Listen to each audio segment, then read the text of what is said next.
ආයුබෝවන් ඉල්පුර පසළොස්වක පොහෝ දිනයේදී සුසන්දේශය ප්‍රවෘත්ති විකාශය තුළින් අද ඔබ හමුවන මම ප්‍රසාද් සඳුන් ජීවන්ත ප්‍රථමයෙන් දකිමු ප්‍රධාන ප්‍රවෘත්ති සිරස්තල.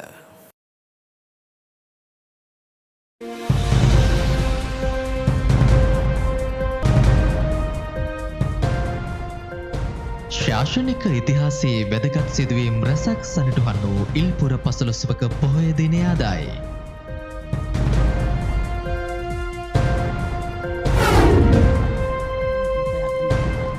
මෙරට තූපවංශ කතාවේ අලුත් පිටුවක විවර කරමින් අනුරපුරේ සඳහිරු සෑය සම්බුද්ධ ශාසනයට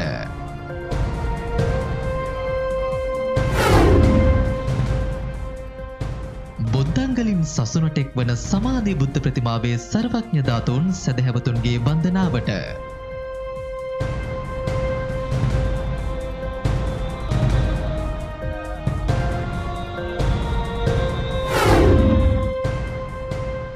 දෙදහස් විස්ස ඉන්දීය පත්මශ්‍රී සම්මානයෙන් වජිරා චිත්‍රසේන මහත්මිය පිදුම් ලබයි. තලේබාන්වරුන් විනාශ කළ බුදුරුව සහිත ගුහා සිතුවම් ප්‍රතිනිර්මාණයට ජපානයේ පර්යේෂකයන් පිරිසක් සැරසෙයි.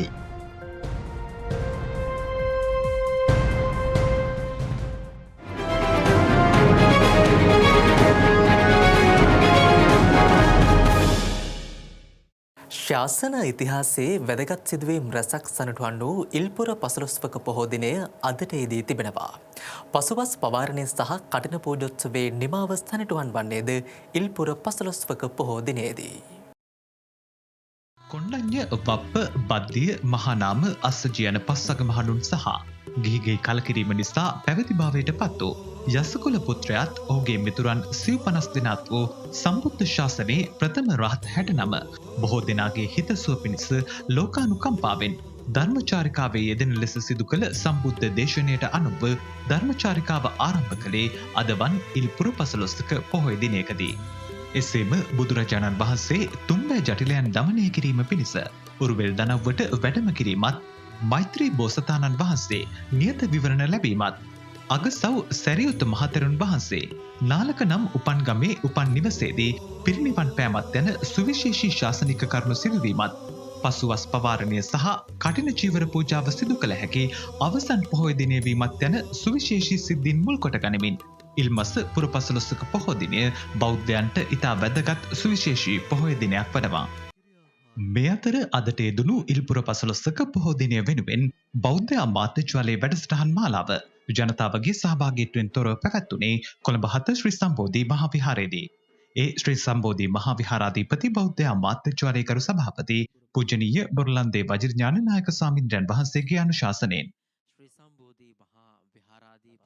ශීල සමාදානය, බුද්ධ වන්දනාව, භාවනා වැඩසටහන, ධර්ම සාකච්ඡාව, ධර්ම දේශනාවන් ඇතුළු පින්කම් රැසක් මෙහිදී දිනය පුරා ක්‍රියාත්මක කෙරුණා.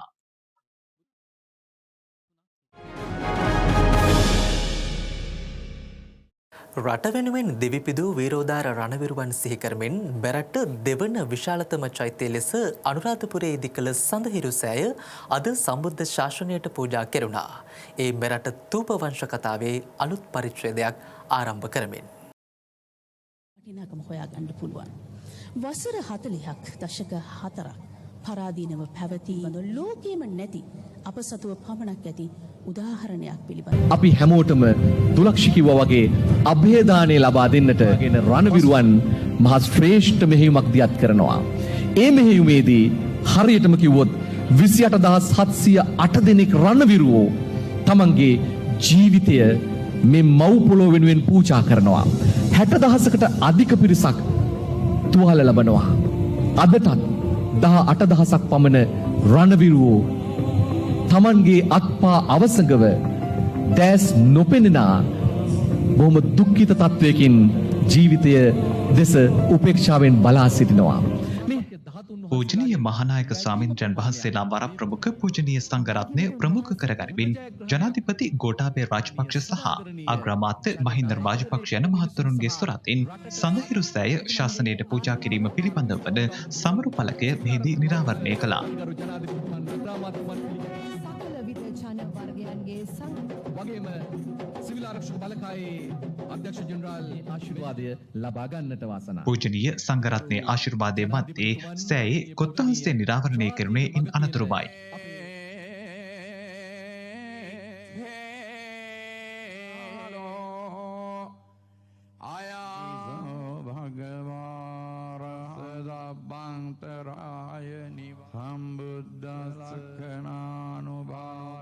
සෑය පරිශ්‍රයේදී කළ ධාතු මන්දිරය නිරාවරණය කොට ප්‍රථම පුෂ්ප පූජාවද ජනාධිපති ගෝඨාභය රාජපක්ෂ මහතා විසින් සිදු කළා.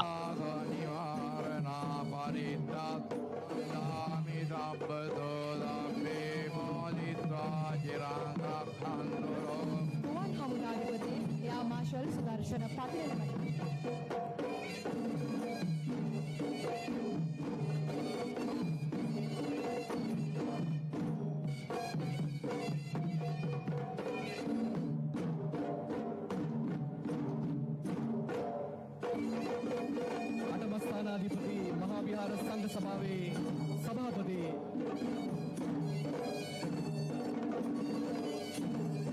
ජාතිය විජයග්‍රහණය ප්‍රධාන නියමුවාණන් අපේ ආරක්ෂක ලේකම්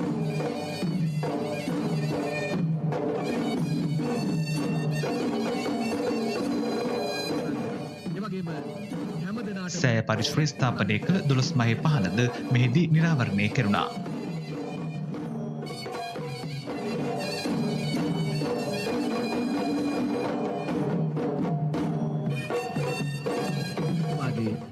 පුරා දශක 3ක් පැවති කුරිරු ත්‍රස්තවාදය අවසන් කිරීමට උරදුන් රණවිරුවන් මෙහිදී සිහිපත් කළා. තම රට දෙකාඩ කොට බෙදවන්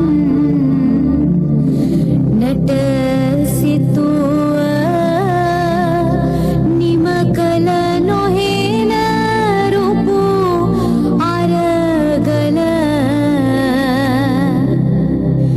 යක නතුව ආරක්ෂක ලේකම් විශ්‍රාමික ජනරාල් කමල් ගුණරත්න මහතාගේ අධීක්ෂණය මත ශ්‍රී ලංකා යුද හමුදාවේ සහ සිවිල් ආරක්ෂක බලකායේ ශ්‍රමදායකත්වයෙන් ආරක්ෂක ලේකම් විශ්‍රාමික ජනරාල් කමල් ගුණරත්න මහතාගේ අධීක්ෂණය මත ශ්‍රී ලංකා යුද හමුදාපති ජනරාල් ශවේන්ද්‍ර සිල්වා මහතාගේ මෙහෙයවීමෙන් යුද හමුදාවේ සහ සිවිල් ආරක්ෂක බලකායේ ශ්‍රමදායකත්වයෙන් සඳහිරු සෑය ඉදිකෙරුණා.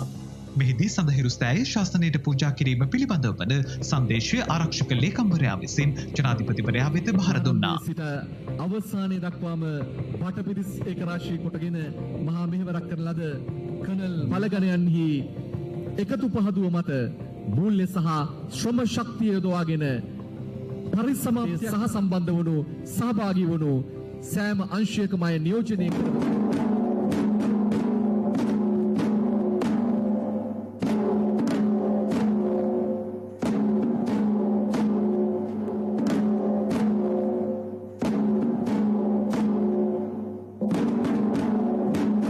විසින් සෝගතිකෘත පරම ගම්භීර ශ්‍රී සද්ධර්ම නිවාප වූ ධර්මද්වීපය ද්වී සහස්‍ර වර්ෂාධික කාලයක් නිර්මල ශ්‍රී සද්ධර්මය සුරක්ෂා සඳහිරු සෑය උදෙසා වූ ප්‍රථම ගිලම්පස බුද්ධ පූජාව සිදු කෙරුණේ ඉන් අනතුරුවයි. පූජාව මෙහෙය වූයේ පූජ්‍යපාද උඩුවේ ධම්මාලෝක ස්වාමීන් වහන්සේ විසින්.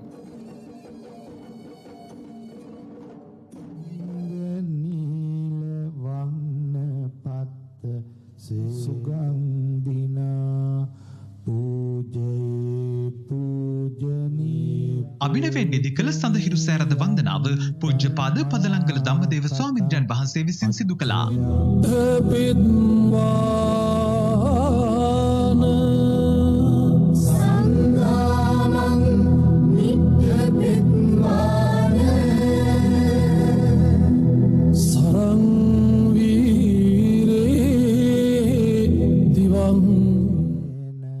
ශ්‍රී ලංකාවේ පස්සන විදායක ජනාධිපතිවරයා ලෙස කටයුතු කරමින් දශක ගණනාවක් පුරා රට තුළ පැවති ත්‍රස්තවාදී යුද්ධය නිමා කළ වත්මන්ගරු අග්‍රාමාත්‍ය මහින්ද රාජපක්ෂ මහතාගේ 76 වෙනි ජන්මදිනය අදට යෙදී තිබෙනවා. එසේම ජනාධිපති ගෝඨාභය රාජපක්ෂ මහතා මෙරට 7 වැනි විදායක ජනාධිපතිවරයා ලෙස පදවි ප්‍රාප්තියට පත් වූයේ 2019 නොවැම්බර් මාස අද වැනි දිනකයි. එවන් සුවිශේෂී දිනයක පෙර රජදරුවන්ගේ කාලයෙන් පසු මෙරට තූපවංශයට එක් වූ චෛත්‍ය රාජානු සඳහිරු සෑරදානොයි. යුද ජයග්‍රහණය ආධ්‍යාත්මික ජයග්‍රහණයක් කිරීමටත් යුද බිමින් ආතතියට පත් හදවත් පින්වත් කර සුවපත් කිරීමටත් සඳහිරු සෑරදානන් වහන්සේ මෙරට තූපවංශයට එක් වූ අද දිනය මෙරට ජාතික ඉතිහාසයේ සේම ශාසන ඉතිහාසයේද තීරණාත්මක හැරවුම් ලක්ෂයක්. අම්පාර ඓතිහාසික බුද්ධංගල ආරණ්‍ය සේනාසන පරිශ්‍රයේ අභිනවයෙන් ඉදි කළ සමාධි බුද්ධ ප්‍රතිමා වහන්සේ තුල තැන්පත් කෙරෙන සර්වඥ ධාතුන් වහන්සේලා වන්දනාමාන කිරීමට ඊයේ සදහැවතුන්ට අවස්ථාව හිමි වුණා. මෙහිදී පූජනීය මහා සංඝරත්නයේ ප්‍රධානත්වයෙන් සර්වරාත්‍රික පරිත්‍රාණ ධර්මදේශනාවක්ද ඊයේ රාත්‍රියේ පැවැතුනේ අම්පාර බුද්ධංගල ආරණ්‍ය සේනාසනාධිපති පූජ්‍යපාද දීඝවාපී සුසීමනා හිමියන්ගේ අනුශාසකත්වයෙන්.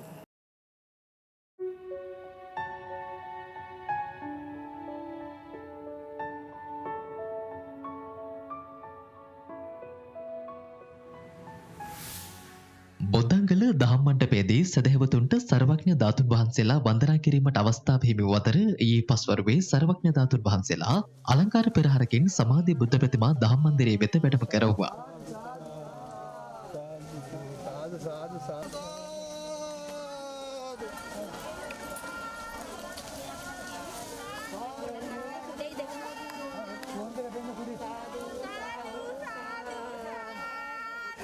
අනතුරුව සර්වඥ ධාතුන් වහන්සේලා අලංකාර මණ්ඩපයක තැන්පත් කිරීමෙන් පසු ගිලන්පස සම්බුද්ධ පූජාවක්ද මෙහිදී පැවැතුණා. අනතුරුව ඊයේ රාත්‍රියේ සර්වරාත්‍රික පරිත්‍රාණ ධර්මදේශනාවක්ද මෙහිදී සිදු කෙරුණා. ඒ ශ්‍රී ලංකා රාමඤ්ඤ මහානිකායේ දක්ෂිණ ලංකාවේ ප්‍රධාන සංඝනායක ශ්‍රී බෝධිරාජ පදනමේ නිර්මාතෘ පූජ්‍යපාද ඕමල්පේ සෝබිතනා හිමියන් ඇතුළු මහා සංඝරුවනේ ප්‍රධානත්වයෙන් පරිත්‍රාණ ධර්මදේශනාව සඳහා ආරාධනා කළේ අම්පාර දිසාපති ඩී.එල්.එම්. බණ්ඩාරනායක මහතා විසින්. සදහැවතුන් පිරිසක් මේ සඳහා සහභාගී වුණේ සෞඛ්‍යාරක්ෂිත මාර්ගෝපදේශයන්ට අනුගතවයි.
ශ්‍රී ලංකාවේ නර්තන කලාව ජාත්‍යන්තරයට ගෙන ගිය අග්‍රගණ්‍ය නර්තන ශිල්පිනියක වන දේශබන්දු ආචාර්ය වජිරාජ් චිත්‍රසේන මහත්මියට ඉන්දිය රජය විසින් එරට ඉහළම සිවිල් සම්මානයක් වන පද්මශ්‍රී සම්මානය පිරිනමා තිබෙනවා.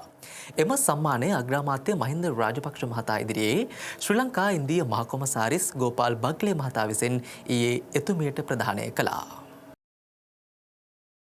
ඉන්දීය ජනරජ දිනයේදී වාර්ෂිකව ප්‍රකාශයට පත් කරන ඉන්දියාවේ ඉහළම සිවිල් සම්මාන ගෞරවවලින් එකක් වන පද්මශ්‍රී සම්මාන 2020 වර්ෂය සඳහා කලා ශාස්ත්‍රයෙන් කළ මෙහෙවර වෙනුවෙන් ආචාර්ය වජිරා චිත්‍රසේන සහ හින්දි භාෂාව ශ්‍රී ලංකාවේ ප්‍රචලිත කරමින් සාහිත්‍ය හා අධ්‍යාපන ශාස්ත්‍රයට මහඟු මෙහෙවරක් ඉටු කොට නැසී ගිය මහාචාර්ය ඉන්ද්‍රා දසනායක යන මහත්මින් වෙත පිරිනමා තිබෙනවා.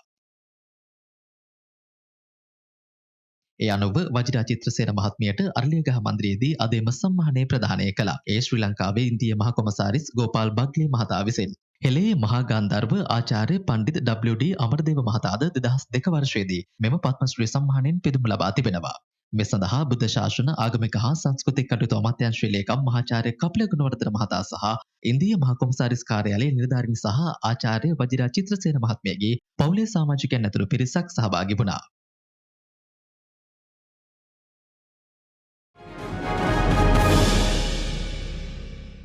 වර්ෂ 2001දී ලෝකයේම කම්පා කරමින් තලේබාන්වරුන් විසින් විනාශ කළ බුදුරුව සහිත ගුහා සිතුවම් ජපානයේ පර්යේෂකයන් පිරිසක් යළි ප්‍රතිනිර්මාණය කිරීමේ පුවතක් විදෙස් මාධ්‍ය වාර්තා කරනවා.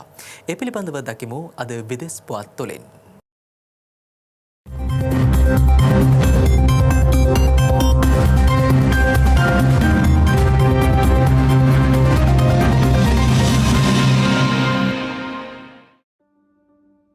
ලෝක බෞද්ධයන්ගේ හද කම්පා කරමින් 2001 වර්ෂයේදී තලේබාන් සංවිධානය විසින් බාමියන් නිම්නය ආශ්‍රිතව පිහිටි බෞද්ධ ප්‍රතිමා සහ සිතුවම් විනාශ කිරීම අදටත් ලෝක ප්‍රජාවගේ දෝෂ දර්ශනයට තලේබාන් වරුන් ලක්වන අතර ජපානය විසින් ඒවා යළි ප්‍රතිනිර්මාණය කිරීමේ වැඩපිළිවෙලක් ආරම්භ කර තිබෙනවා. කොසාකු මේඩා නම් ජපානයේ ටෝකියෝ නුවර පිහිටි පුරාවස්තු ප්‍රතිනිර්මාණය කිරීමේ කණ්ඩායමේ සමප්‍රධානියාගේ මූලිකත්වයෙන් මෙම සිතුවම් යළි ප්‍රතිනිර්මාණය කර ඇත.